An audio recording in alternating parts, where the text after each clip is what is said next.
Jean, chapitre 15. Je suis le vrai cep et mon Père est le vigneron. Tout sarment qui est en moi, qui ne porte pas de fruit, il le retranche, et tout sarment qui porte du fruit, il l'émonde, afin qu'il porte encore plus de fruits. Déjà vous êtes purs, à cause de la parole que je vous ai annoncée. Demeurez en moi, et je demeurerai en vous. Comme le sarment ne peut de lui-même porter du fruit s'il ne demeure attaché au cep, ainsi vous ne le pouvez non plus, si vous ne demeurez en moi. Je suis le cep, et vous êtes les sarments. Celui qui demeure en moi, et en qui je demeure, porte beaucoup de fruits, car sans moi, vous ne pouvez rien faire. Si quelqu'un ne demeure pas en moi, il est jeté dehors, comme le sarment, et il sèche. Puis on ramasse les sarments, et on les jette au feu, et ils brûlent. Si vous demeurez en moi, et que mes paroles demeurent en vous, demandez ce que vous voudrez, et cela vous sera accordé. Si vous portez beaucoup de fruits, c'est ainsi que mon Père sera glorifié, et que vous serez mes disciples. Comme le Père m'a aimé, je vous ai aussi aimé.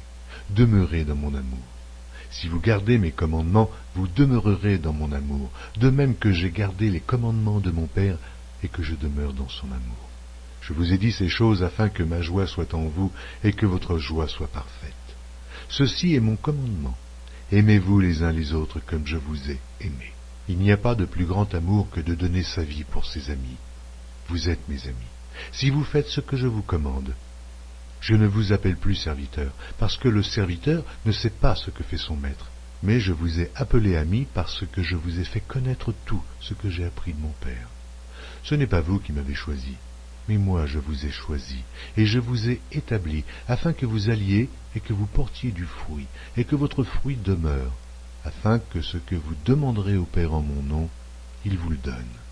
Ce que je vous commande, c'est de vous aimer les uns les autres. Si le monde vous hait, sachez qu'il m'a haï avant vous. Si vous étiez du monde, le monde aimerait ce qui est à lui. Mais parce que vous n'êtes pas du monde, et que je vous ai choisi du milieu du monde, à cause de cela, le monde vous hait. Souvenez-vous de la parole que je vous ai dite, le serviteur n'est pas plus grand que son maître. S'ils m'ont persécuté, ils vous persécuteront aussi. S'ils ont gardé ma parole, ils garderont aussi la vôtre. Mais ils vous feront toutes ces choses à cause de mon nom, parce qu'ils ne connaissent pas celui qui m'a envoyé. Si je n'étais pas venu, et que je ne leur eusse point parlé, ils n'auraient pas de péché. Mais maintenant, ils n'ont aucune excuse de leur péché. Celui qui me hait est aussi mon Père. Si je n'avais pas fait, parmi eux, les œuvres que nul autre n'a faites, ils n'auraient pas de péché.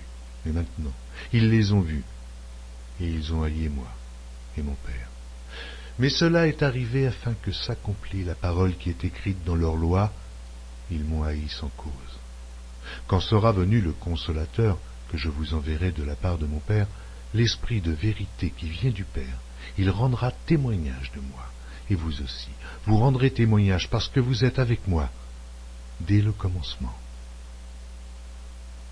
Jean, chapitre 16. Je vous ai dit ces choses afin qu'elles ne soient pas pour vous une occasion de chute. Ils vous excluront des synagogues, et même l'heure vient où quiconque vous fera mourir croira rendre un culte à Dieu.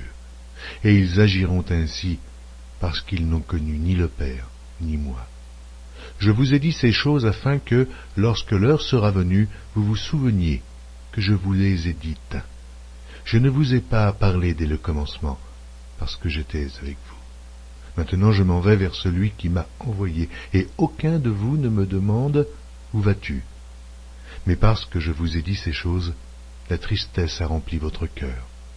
Cependant, je vous dis la vérité, il vous est avantageux que je m'en aille, car si je ne m'en vais pas, le Consolateur ne viendra pas vers vous, mais si je m'en vais, je vous l'enverrai.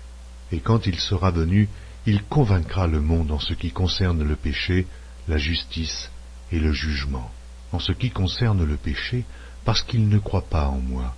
La justice, parce que je vais au Père, et que vous ne me verrez plus. Le jugement, parce que le prince de ce monde est jugé. Oh, j'ai encore beaucoup de choses à vous dire, mais vous ne pouvez les porter maintenant. Quand le Consolateur sera venu, l'Esprit de vérité, il vous conduira dans toute la vérité, car il ne parlera pas de lui-même, mais il dira tout ce qu'il aura entendu, et il vous annoncera les choses à venir. Il me glorifiera, parce qu'il prendra de ce qui est à moi, et vous l'annoncera. Tout ce que le Père est à moi, c'est pourquoi j'ai dit qu'il prend de ce qui est à moi, et qui vous l'annoncera. Encore un peu de temps, et vous ne me verrez plus. Et puis, encore un peu de temps, et vous me verrez, parce que je vais au Père. Là-dessus, quelques-uns de ses disciples dirent entre eux, « Que signifie ce qu'il nous dit? Encore un peu de temps, et vous ne me verrez plus, et puis encore un peu de temps, et vous me verrez, et parce que je vais au Père. » Il disait donc, « Que signifie ce qu'il dit, encore un peu de temps ?» Nous ne savons de quoi il parle. Jésus connut qu'ils voulaient l'interroger, leur dit, « Vous vous questionnez les uns les autres sur ce que j'ai dit. Encore un peu de temps, et vous ne me verrez plus, et puis encore un peu de temps, et vous me verrez. En vérité, je vous le dis, vous pleurerez, et vous vous lamenterez, et le monde se réjouira. Vous serez dans la tristesse, mais votre tristesse se changera en joie. La femme, lorsqu'elle enfante, éprouve de la tristesse, parce que son heure est venue. Mais lorsqu'elle a donné le jour à l'enfant, elle ne se souvient plus de la souffrance à cause de la joie qu'elle a de ce qu'un homme est né dans le monde. Vous donc aussi, vous êtes maintenant dans la tristesse, mais je vous reverrai, et votre cœur se réjouira, et nul ne vous ravira votre joie. En ce jour-là, vous ne m'interrogerez plus sur rien. En vérité, je vous le dis, ce que vous demanderez au Père, il vous le donnera en mon nom. Jusqu'à présent, vous n'avez rien demandé en mon nom.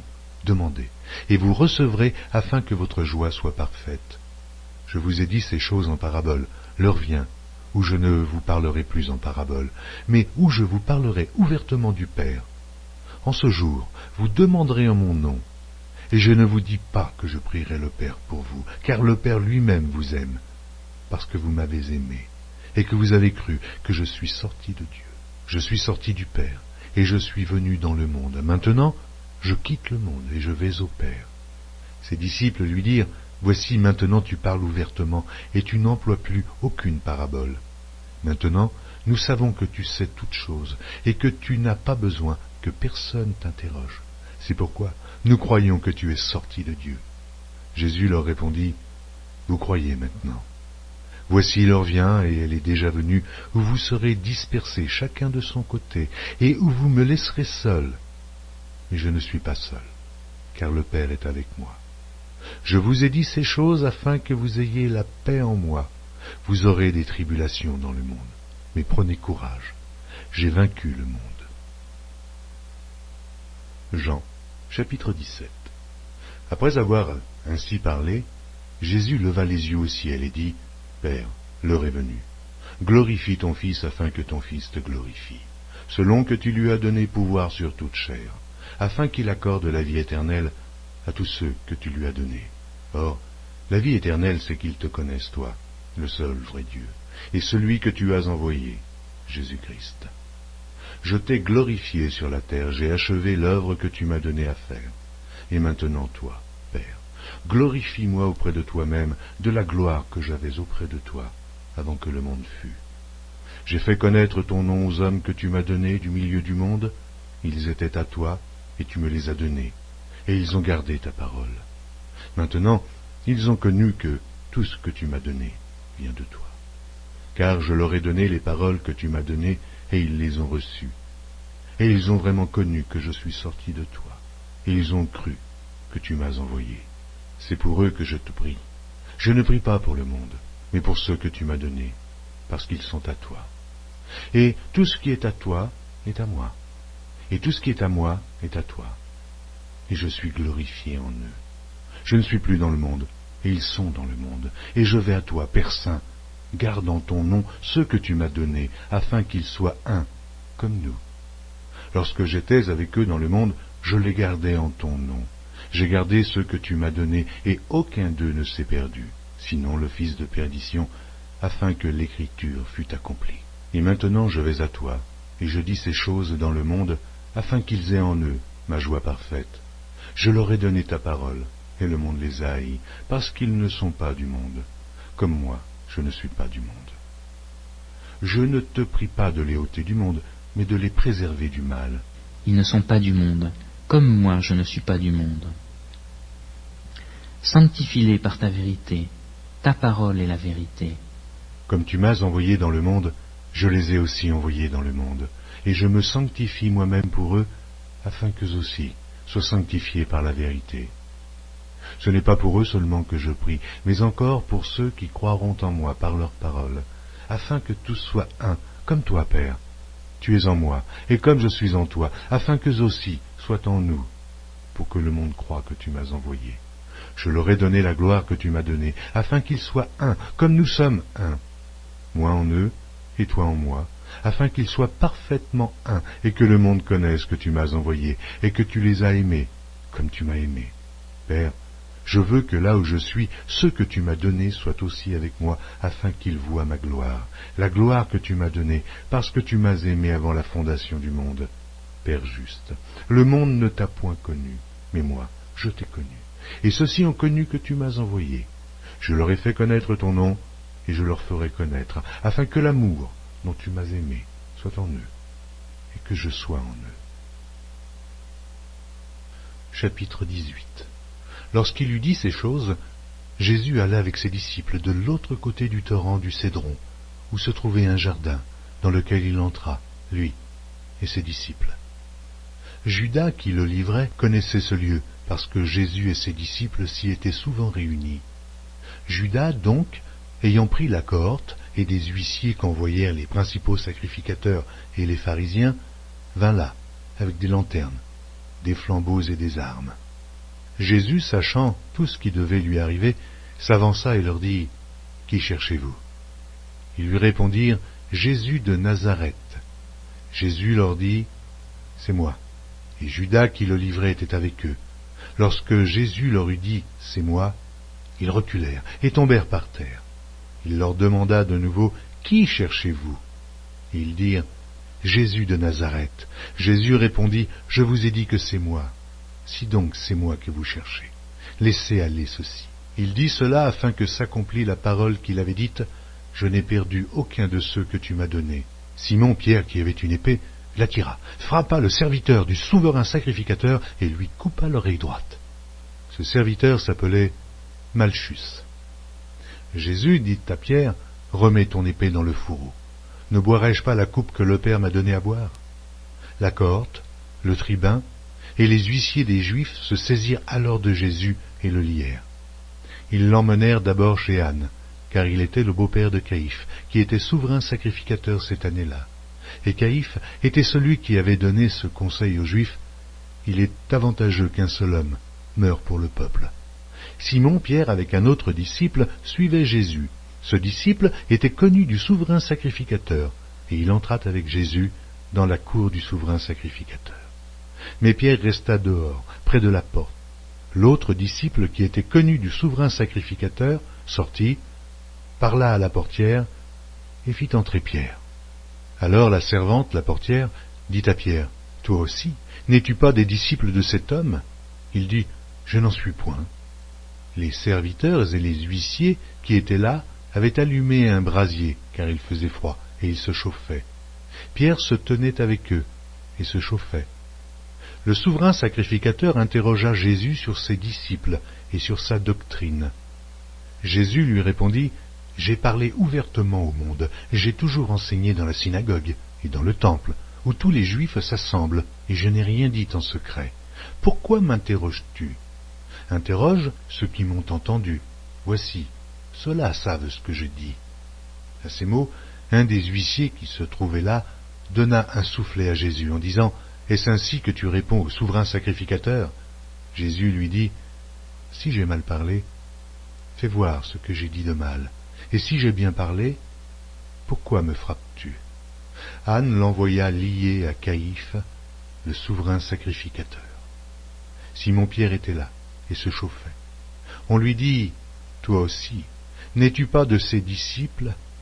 Il le nia et dit, « Je n'en suis point. » Un des serviteurs du souverain sacrificateur, parent de celui à qui Pierre avait coupé l'oreille, dit, « Ne t'ai-je pas vu avec lui dans le jardin ?» Pierre le nia de nouveau, et aussitôt le coq chanta. Ils conduisirent Jésus de chez Caïphe au prétoire, c'était le matin. Ils n'entrèrent point eux-mêmes dans le prétoire, afin de ne pas se souiller et de pouvoir manger la Pâque. Pilate sortit donc pour aller à eux, et il dit, « Quelle accusation portez-vous contre cet homme ?» Ils lui répondirent, « Si ce n'était pas un malfaiteur, nous ne te l'aurions pas livré. » Sur quoi Pilate leur dit, « Prenez-le vous-même, et jugez-le selon votre loi. » Les Juifs lui dirent, « Il ne nous est pas permis de mettre personne à mort. » C'était afin que s'accomplît la parole que Jésus avait dite lorsqu'il indiqua de quelle mort il devait mourir. Pilate entra dans le prétoire, appela Jésus et lui dit, « Es-tu le roi des Juifs ?» Jésus répondit, « Est-ce de toi-même que tu dis cela, ou d'autres te l'ont-ils dit de moi ?» Pilate répondit, « Moi, suis-je juif ? Ta nation et les principaux sacrificateurs t'ont livré à moi. Qu'as-tu fait ? » « Mon royaume n'est pas de ce monde, répondit Jésus. « Si mon royaume était de ce monde, mes serviteurs auraient combattu pour moi, afin que je ne fusse pas livré aux Juifs. Mais maintenant, mon royaume n'est point d'ici-bas. » Pilate lui dit, « Tu es donc roi ?» Jésus répondit, « Tu le dis. Je suis roi. Je suis né, je suis venu dans le monde pour rendre témoignage à la vérité. Quiconque est de la vérité, écoute ma voix. » Pilate lui dit, « Mais qu'est-ce que la vérité ?» Après avoir dit cela, il sortit de nouveau pour aller vers les Juifs, et il leur dit, « Je ne trouve aucun crime en lui. Mais, comme c'est parmi vous une coutume que je vous relâche quelqu'un à la fête de Pâques, voulez-vous que je vous relâche le roi des Juifs ?» Alors, de nouveau, tous s'écrièrent, « Non, pas lui, mais Barabbas. » Or, Barabbas était un brigand. Jean, chapitre 19. Alors Pilate prit Jésus et le fit battre de verges. Les soldats tressèrent une couronne d'épines qu'ils posèrent sur sa tête, et ils le revêtirent d'un manteau de pourpre. Puis, s'approchant de lui, ils disaient, « Salut, roi des Juifs !» et ils lui donnaient des soufflets. Pilate sortit de nouveau et dit aux Juifs, « Voici, je vous l'amène dehors, afin que vous sachiez que je ne trouve en lui aucun crime. » Jésus sortit donc, portant la couronne d'épines et le manteau de pourpre, et Pilate leur dit, « Voici l'homme. » Lorsque les principaux sacrificateurs et les huissiers le virent, ils s'écrièrent, « Crucifie, crucifie !» Pilate leur dit, « Prenez-le vous-même, et crucifiez-le, car moi, je ne trouve point de crime en lui. » Les Juifs lui répondirent, « Nous avons une loi, et selon notre loi, il doit mourir, parce qu'il s'est fait fils de Dieu. » Quand Pilate entendit ces paroles, sa frayeur augmenta. Il entra dans le prétoire et il dit à Jésus, « D'où es-tu » Mais Jésus ne lui donna point de réponse. Pilate lui dit, « Est-ce à moi que tu ne parles pas ? Ne sais-tu pas que j'ai le pouvoir de te crucifier et que j'ai le pouvoir de te relâcher ?» Jésus répondit, « Tu n'aurais sur moi aucun pouvoir s'il ne t'avait été donné d'en haut. C'est pourquoi celui qui me livre à toi commet un plus grand péché. » Dès ce moment, Pilate cherchait à le relâcher, mais les Juifs criaient, « Si tu le relâches, tu n'es pas un ami de César. Quiconque se fait roi se déclare contre César. » Pilate, ayant entendu ces paroles, amena Jésus dehors, et il s'assit sur le tribunal au lieu appelé le pavé, et en hébreu, Gabbatha. C'était la préparation de la Pâque et environ la 6e heure. Pilate dit aux Juifs, « Voici votre roi. » Mais ils s'écrièrent, « Ôte, ôte, crucifie-le » Pilate leur dit, « Crucifierai-je votre roi ?» Les principaux sacrificateurs répondirent, « Nous n'avons de roi que César. » Alors il le leur livra pour être crucifié. Ils prirent donc Jésus et l'emmenèrent. Jésus, portant sa croix, arriva au lieu du crâne, qui se nomme en hébreu Golgotha. C'est là qu'il fut crucifié, et 2 autres avec lui, un de chaque côté, et Jésus au milieu. Pilate fit une inscription qu'il plaça sur la croix et qui était ainsi conçue: Jésus de Nazareth, roi des Juifs. Beaucoup de Juifs lurent cette inscription parce que le lieu où Jésus fut crucifié était près de la ville. Elle était en hébreu, en grec et en latin. Les principaux sacrificateurs des Juifs dirent à Pilate: « N'écris pas roi des Juifs, mais écris qu'il a dit: Je suis roi des Juifs. » Pilate répondit: « Ce que j'ai écrit, je l'ai écrit. » Les soldats, après avoir crucifié Jésus, prirent ses vêtements et, Ils en firent 4 parts, une part pour chaque soldat. Ils prirent aussi sa tunique qui était sans couture, d'un seul tissu, depuis le haut jusqu'en bas. Et ils dirent entre eux, ne la déchirons pas, mais tirons au sort à qui elle sera. Cela arriva afin que s'accomplisse cette parole de l'Écriture. Ils se sont partagés mes vêtements, et ils ont tiré au sort ma tunique. Voilà ce que firent les soldats. Près de la croix de Jésus se tenait sa mère, et la sœur de sa mère, Marie, femme de Clopas, et Marie de Magdala. Jésus, voyant sa mère et auprès d'elle le disciple qu'il aimait, dit à sa mère, « Femme, voilà ton fils. » Puis il dit au disciple, « Voilà ta mère. » Et dès ce moment, le disciple la prit chez lui. Après cela, Jésus, qui savait que tout était déjà consommé, dit, afin que l'Écriture fût accomplie, « J'ai soif. » Il y avait là un vase plein de vinaigre. Les soldats en remplirent une éponge et, l'ayant fixée à une branche d'hysope, ils l'approchèrent de sa bouche. Quand Jésus eut pris le vinaigre, il dit, « Tout est accompli. » Et baissant la tête, il rendit l'esprit.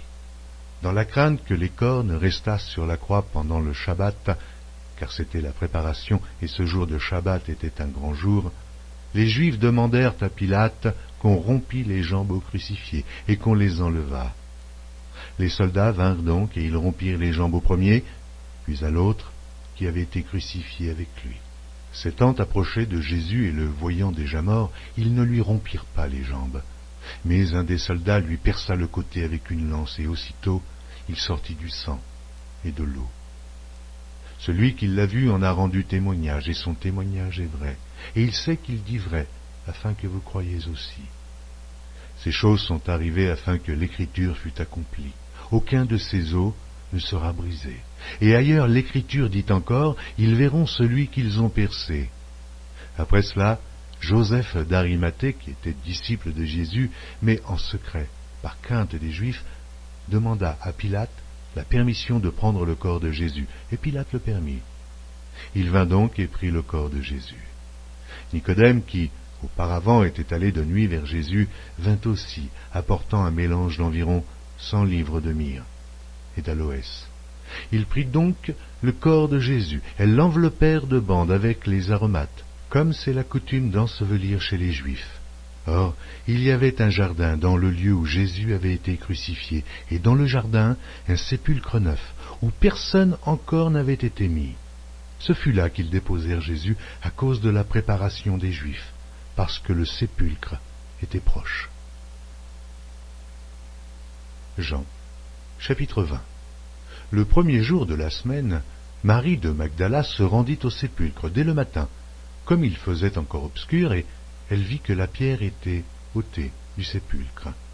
Elle courut vers Simon-Pierre et vers l'autre disciple que Jésus aimait et leur dit, « Ils ont enlevé du sépulcre le Seigneur, et nous ne savons où ils l'ont mis. » Pierre et l'autre disciple sortirent et allèrent au sépulcre.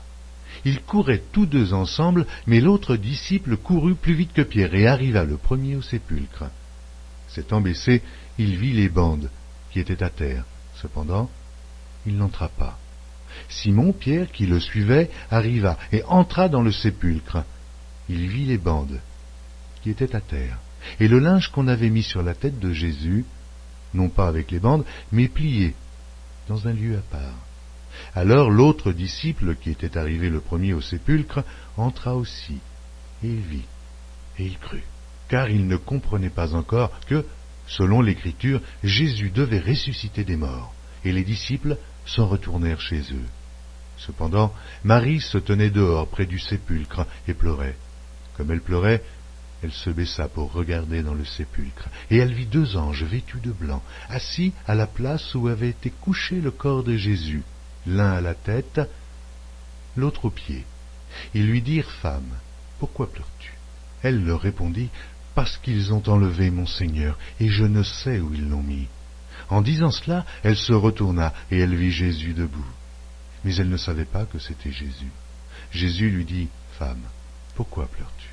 Qui cherches-tu » Elle, pensant que c'était le jardinier, lui dit, « Seigneur, si c'est toi qui l'as emporté, dis-moi où tu l'as mis, et je le prendrai. » Jésus lui dit, « Marie. » Elle se retourna et il lui dit en hébreu, Rabouni, c'est-à-dire maître. Jésus lui dit, ne me touche pas, car je ne suis pas encore monté vers mon Père, mais va trouver mes frères, et dis-leur que je monte vers mon Père et votre Père, vers mon Dieu et votre Dieu. Marie de Magdala alla annoncer aux disciples qu'elle avait vu le Seigneur et qu'il lui avait dit ces choses. Le soir de ce jour, qui était le premier de la semaine, les portes du lieu où se trouvaient les disciples, étant fermées à cause de la crainte qu'ils avaient des Juifs, Jésus vint, se présenta au milieu d'eux et leur dit, « La paix soit avec vous. » Quand il eut dit cela, il leur montra ses mains et son côté. Les disciples furent dans la joie en voyant le Seigneur. Jésus leur dit de nouveau, « La paix soit avec vous. Comme le Père m'a envoyé, moi aussi je vous envoie. » Après ces paroles, il souffla sur eux et leur dit, « Recevez le Saint-Esprit. Ceux à qui vous pardonnerez les péchés, ils leur seront pardonnés.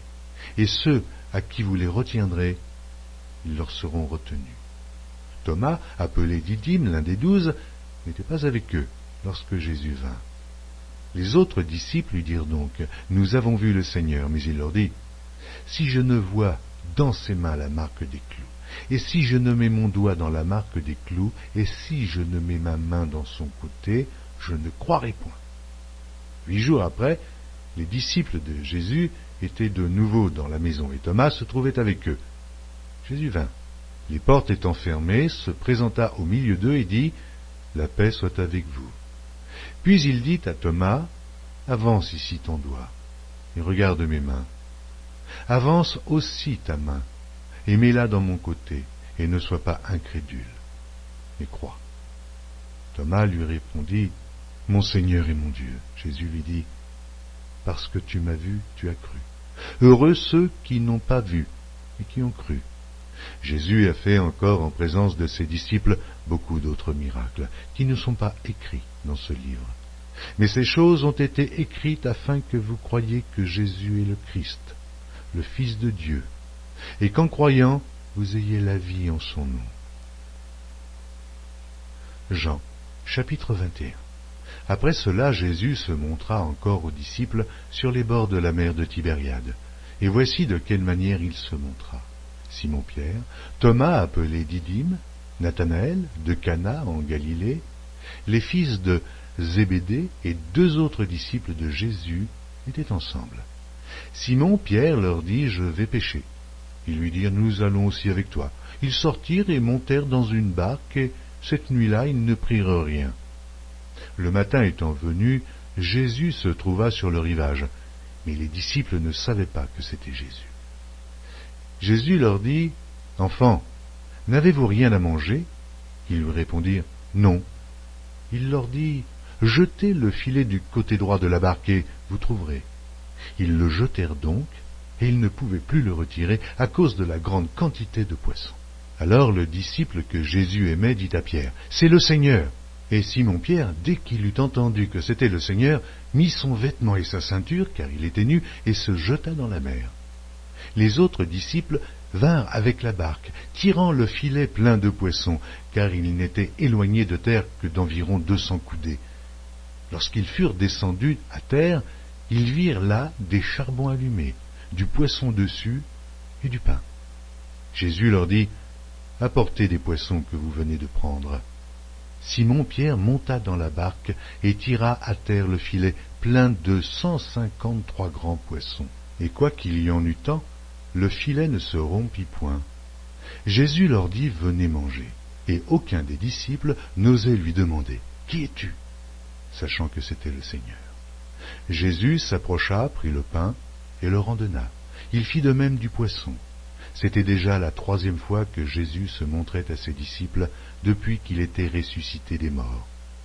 Après qu'ils eurent mangé, Jésus dit à Simon-Pierre, « Simon, fils de Jonas, m'aimes-tu plus que ne m'aime ceux-ci » Il lui répondit, « Oui, Seigneur, tu sais que je t'aime. » Jésus lui dit, « Paie mes agneaux. » Il lui dit une seconde fois, « Simon, fils de Jonas, m'aimes-tu » Pierre lui répondit, « Oui, Seigneur, tu sais que je t'aime. » Jésus lui dit, « Paie mes brebis. » Il lui dit pour la 3e fois, « Simon, fils de Jonas, m'aimes-tu?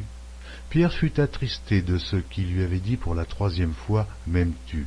Et il lui répondit, Seigneur, tu sais toutes choses, tu sais que je t'aime. Jésus lui dit, paie mes brebis. En vérité, je te le dis, quand tu étais plus jeune, tu te saignais toi-même, et tu allais où tu voulais. Mais quand tu seras vieux, tu étendras tes mains, et un autre te ceindra, et te mènera où tu ne voudras pas. Il dit cela pour indiquer par quelle mort Pierre glorifierait Dieu, et ayant ainsi parlé, il lui dit, suis-moi. Pierre, s'étant retourné, fit venir après eux le disciple que Jésus aimait, celui qui, pendant le souper, s'était penché sur la poitrine de Jésus et avait dit, Seigneur, qui est celui qui te livre? En le voyant, Pierre dit à Jésus, et celui-ci, Seigneur, que lui arrivera-t-il? Jésus lui dit, si je veux qu'il demeure jusqu'à ce que je vienne, que t'importe? Toi, suis-moi. Là-dessus, le bruit courut parmi les frères que ce disciple ne mourrait point. Cependant, Jésus n'avait pas dit à Pierre qu'il ne mourrait point, mais si je veux qu'il demeure jusqu'à ce que je vienne, que t'importe? C'est ce disciple qui rend témoignage de ces choses et qui les a écrites, et nous savons que son témoignage est vrai. Jésus a fait encore beaucoup d'autres choses. Si on les écrivait en détail, je ne pense pas que le monde même pût contenir les livres qu'on écrirait.